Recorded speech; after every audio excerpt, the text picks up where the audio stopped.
For years, Last Man Standing was the show that brought families together every Friday night. The laughs, the characters, the stories, it all felt like home. But then, everything changed. One by one, the main cast started leaving. The replacements didn't feel the same, and suddenly, viewers were left wondering, why did their favorite characters disappear? Was it creative differences, career changes, or something deeper? The true story is more surprising than you'd expect. So let's get started. After years away from TV, Tim Allen came back strong in 2011 with Last Man Standing. It wasn't an easy decision. He had already turned down big offers, including one from CBS that would have paid him $1 million per episode. But Last Man Standing was different. The show's creator, Jack Burdett, imagined Mike Baxter as a new kind of character, someone who felt like an older, wiser version of Tim the Toolman Taylor. At first, Allen didn't want the role. He thought it was too similar to his old character. He said no 3 times. What finally changed his mind was a deal that gave him control. Along with starring, he would be an executive producer and have a say in the show's direction.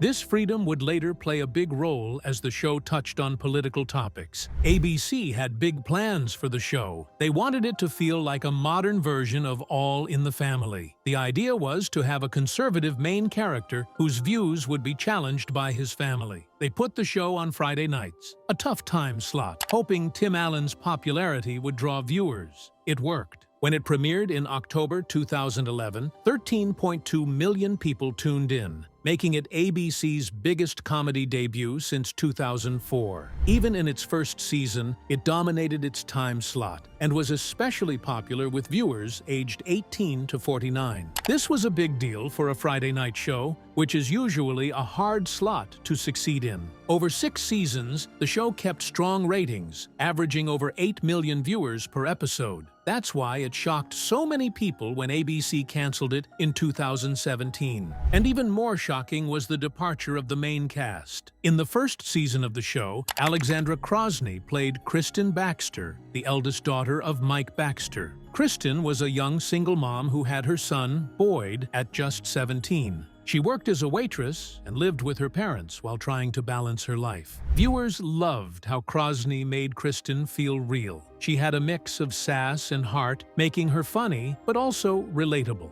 Her quick, witty comebacks with Tim Allen's character were a highlight, and she brought a lot of emotion to Kristen's struggles as a young mom. But after season 1, something unexpected happened. ABC announced that Krosny wouldn't return for the next season. They said it was due to creative differences. But the real reasons were more complicated. The show's producers decided to change Kristen's story. Instead of focusing on her being a young mom trying to figure things out, they wanted her to seem older and more experienced. They thought this would make the show feel fresh and create new ways for her to challenge Mike Baxter on political and social issues. To make this change, they recast Kristen with a new actress, Amanda Fuller. Another reason for the change had to do with how the sisters on the show looked. Even though Kristen was the oldest sister, Alexandra Krosny was actually younger than Molly Ephraim, who played Mandy, the middle sister. The producers felt this made things seem a little off. Amanda Fuller, who was older than both Krosny and Ephraim, seemed like a better fit to play the eldest sibling. Apart from that, in December 2011, Nick Jonas made a surprise appearance on Last Man Standing as Ryan Vogelson, Kristen's ex-boyfriend and the father of her baby. He was only 19 years old at the time, and the casting was meant to grab attention and boost ratings. In this Christmas episode, Ryan suddenly comes back to town after disappearing for a long time. He's shown as a nervous and immature teenager who ran away from his responsibilities. The show described him as a numbskull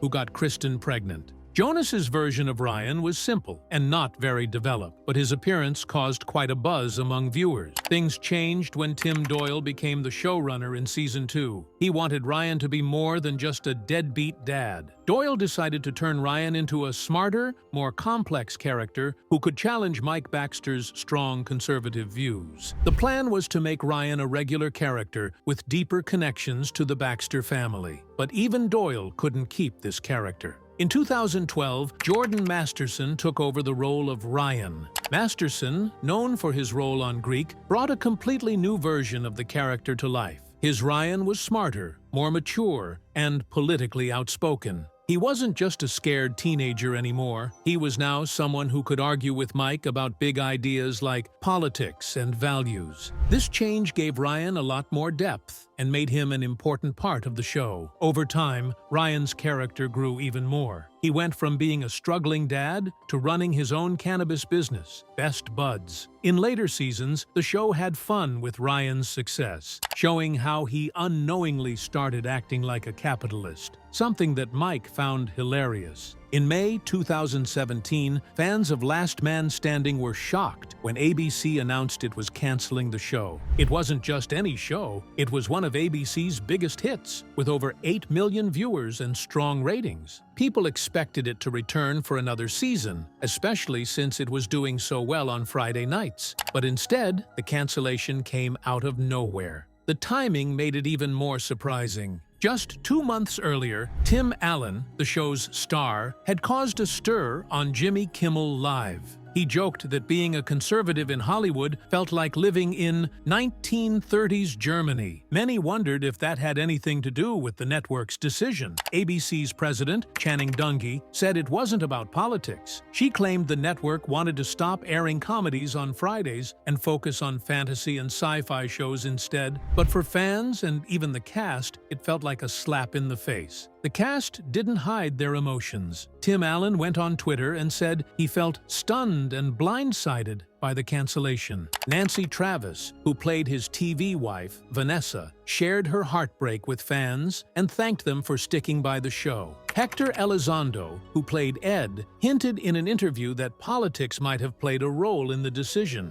While the older cast members were shocked, younger actors like Molly Ephraim and Caitlyn Debor started moving on. They didn't expect the show to come back and began looking for new opportunities. Fans, however, weren't ready to say goodbye. They started one of the biggest Save the Show campaigns ever seen. Within a day, a petition to bring the show back got over 400,000 signatures. Fans took to Twitter, flooding it with millions of tweets using the hashtag #SaveLastManStanding. Some even sent toy tools to ABC's offices, referencing Tim Allen's handyman character. Others paid for billboards in big cities like Los Angeles and New York, demanding the network bring the show back. Even politicians joined in, with Wisconsin Governor Scott Walker suggesting the cancellation might have been politically motivated. Behind the scenes, the reasons for the cancellation were a little more complicated. ABC had to pay $3 million for each episode because the show was made by 20th Century Fox. On top of that, Tim Allen's salary, over $200,000 per episode, added to the costs. After the cancellation, Fox executives started shopping the show to other networks, including CMT and NBC. In the end, Fox itself picked it up. A year later, on May 11, 2018, Fox announced they were bringing the show back. This wasn't just because of the fans. Fox noticed how well ABC had done with the Roseanne revival, which had millions of viewers. Seeing a chance for their own success, Fox decided to take a risk and spent $50 million to make it happen. A few days before the announcement, Tim Allen, the star of the show, dropped a hint on Twitter. He told fans to keep it up, showing that the deal was already in the works. Getting the show back wasn't easy. The timeline to get the show back on air was tight. Fox announced the revival in May 2018, and the premiere was set for September. This gave the team just a few months to write, film, and prepare. The writers started working on scripts in June, with only 15 weeks to get them ready. Filming began in August at the same studio as before, but the set had to be rebuilt because the original one had been taken apart. To meet the deadlines, they filmed 3 episodes every week. Later, the COVID-19 pandemic caused a pause in production, adding more challenges. Fox spent more money on the revival to keep the show at its best. Each episode cost $1.1 million, up from $800,000 before. Tim Allen's pay went up too. He earned $235,000 per episode, making him one of the highest-paid actors on TV. To help cover costs, Fox sold streaming rights to Hulu and CMT for $1.5 million per episode. The production team also found ways to save money, like filming more efficiently and cutting back on travel for location shoots. All this effort paid off. The show's first season on Fox brought in 8 million viewers, with the premiere alone getting strong ratings. Fans showed they were still excited to have the Baxter family back on their screens. But the challenges were not over yet, and one of the main challenges was casting new names. Because when ABC canceled Last Man Standing in 2017, Molly Ephraim, who played Mandy Baxter for 6 seasons, thought the show was done forever. She didn't wait around. She signed up for new jobs right away. By the time Fox brought the show back a year later, Molly was already busy. She had taken roles in different projects, like Brockmire with Hank Azaria and Halt and Catch Fire. Molly couldn't leave these commitments, so coming back as Mandy wasn't an option. When it came to replacing Molly as Mandy, the producers of Last Man Standing didn't want a look-alike. They wanted someone who could bring something new to the role. After searching for the right fit, they chose Molly McCook. She didn't look like Ephraim at all, but the team decided to embrace the differences. They even made jokes about it on the show, instead of trying to hide the change. When McCook first appeared as Mandy in Season 7, fans were upset. They started the hashtag #NotMyMandy to complain, but McCook didn't let that stop her. Instead of copying Ephraim's version, she made Mandy her own. She focused on the character's love for fashion and her dream of becoming a designer. The writers gave her more serious storylines, like Mandy's struggle with pregnancy and her relationship with Kyle. Over time, fans began to warm up to her, especially after her emotional scenes with Tim Allen, who played Mandy's father, Mike. By then, McCook had proven she could bring something special to the character. But Molly Ephraim was not the only one who moved on. Caitlyn Debor also had same kind of situation. After first cancellation of the show, she made a bold decision to shift her focus to films. This led to her breakout role in Kathryn Bigelow's Detroit, a critical turning point in her career. From there, her success snowballed. Within 18 months, she landed major roles in Booksmart 2019, where she starred alongside Beanie Feldstein, and the Netflix miniseries Unbelievable. These projects catapulted her into the spotlight. Her role in Unbelievable was especially significant, earning her Golden Globe and BAFTA nominations. Meanwhile, Booksmart became a hit, with glowing reviews and a $25 million box office haul. Her decision to pursue new opportunities turned out to be the best gamble she could have taken. When Fox revived Last Man Standing, things became more complicated. Debor was no longer able to commit as a full-time cast member. She transitioned from a series regular to a recurring guest star, appearing in 7 episodes of Season 7. However, by Season 8, her appearances dropped to just 2 episodes. The COVID-19 pandemic made things even harder, with strict quarantine rules requiring 14 days of isolation for each appearance. The show's production team had to adjust their schedules around Debor's availability, sometimes writing entire episodes that could be filmed during her brief windows between projects. By the final season, she appeared in only 3 episodes, including the series finale. Debor's reduced role meant significant changes to the show's storylines. The writers explained her character Eve Baxter's absence by sending her to the Air Force Academy. This creative decision allowed her sporadic returns to carry more emotional impact, deepening her character's arc. The show also made clever use of video calls to keep Eve connected to the Baxter family, even when Debor couldn't be on set. One standout episode, The Two Nieces of Eve, was crafted specifically to fit her limited availability. It focused entirely on Eve's relationship with her nieces, tying up several long-running storylines and giving fans a heartfelt moment with her character. Despite her busy schedule, Debor managed to juggle multiple high-profile projects between 2017 and 2021.